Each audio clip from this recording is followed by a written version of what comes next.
teman-teman, saya Alvika Kaisarah dan pada kesempatan kali ini saya akan menjelaskan salah satu materi pada mata kuliah leadership yaitu konsep dan dimensi kepemimpinan.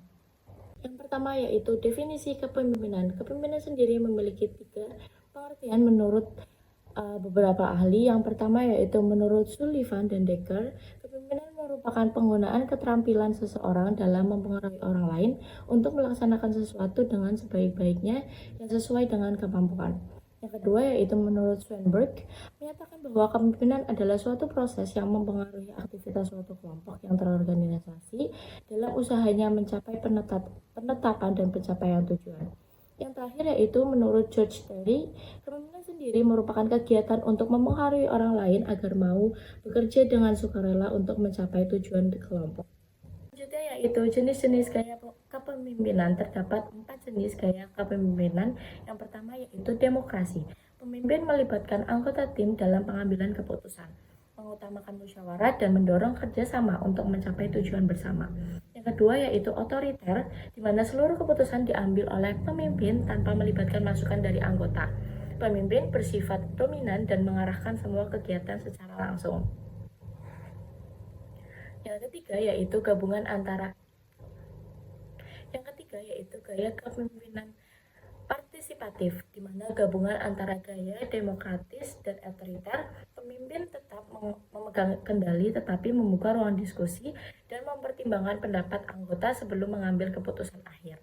Dan yang terakhir yaitu bebas tindak, di mana pemimpin memberi kebebasan penuh kepada anggota untuk mengambil keputusan dan bertindak. Keterlibatan pemimpin sangat minim dan lebih bersifat sebagai pengamat atau simbol. Selanjutnya yaitu analisis kritik pribadi. Teori kepemimpinan memiliki relevansi yang kuat dengan kebutuhan dunia kerja masa kini yang penuh dinamika dan tantangan.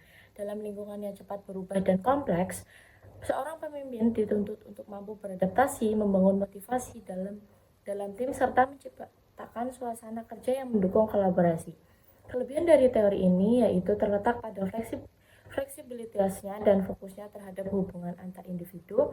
Namun kekurangannya yaitu perlu disadari bahwa tidak semua gaya kepemimpinan cocok diterapkan dalam setiap situasi. Keberhasilan sangat bergantung pada konteks. Bagi mahasiswa atau pemimpin muda, tentunya teori ini dapat dijadikan pijakan awal untuk memahami, mengevaluasi, dan mengembangkan gaya kepemimpinan yang sesuai dengan karakter tim dan situasi yang dihadapi. Yaitu studi kasus ringan. Contoh nyata pada penerapan konsep dan dimensi kepemimpinan yaitu pada gaya kepemimpinan partisipatif, di mana ketika seorang ketua dalam organisasi kampus sedang memimpin diskusi untuk menyusun proyek kegiatan kampus. Dalam prosesnya, ia menerapkan gaya kepemimpinan partisipatif dengan melibatkan semua anggota dalam pengambilan keputusan. Setiap anggota diberi tugas yang sesuai dengan job desk yang telah ditentukan sebelumnya, sehingga tanggung jawab terbagi secara jelas. Kegiatan tersebut membuat anggota merasa dihargai dan lebih berkomitmen terhadap perannya masing-masing. Hasilnya, proyek berjalan lancar dan selesai tepat waktu. Pengalaman ini tentunya menunjukkan bahwa gaya kepemimpinan partisipatif yang mampu meningkatkan efektivitas kerja tim dalam organisasi. Yang terakhir, hal yang dapat dipelajari dari materi di atas yaitu gaya kepemimpinan tersebut menunjukkan bahwa kepemimpinan bukan sekedar memberi instruksi saja, melainkan bagaimana membangun kepercayaan, menciptakan komunikasi yang saling mendengar, dan mampu memberi pengaruh positif pada tim. Nilai penting yang dapat diambil adalah pentingnya keterbukaan, kejelasan peran, dan semangat kerjasama.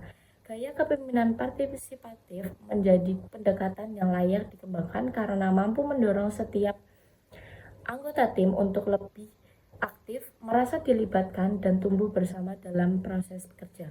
Pendekatan ini juga menciptakan suasana yang lebih inklusif dan saling menghargai dalam setiap pengambilan keputusan.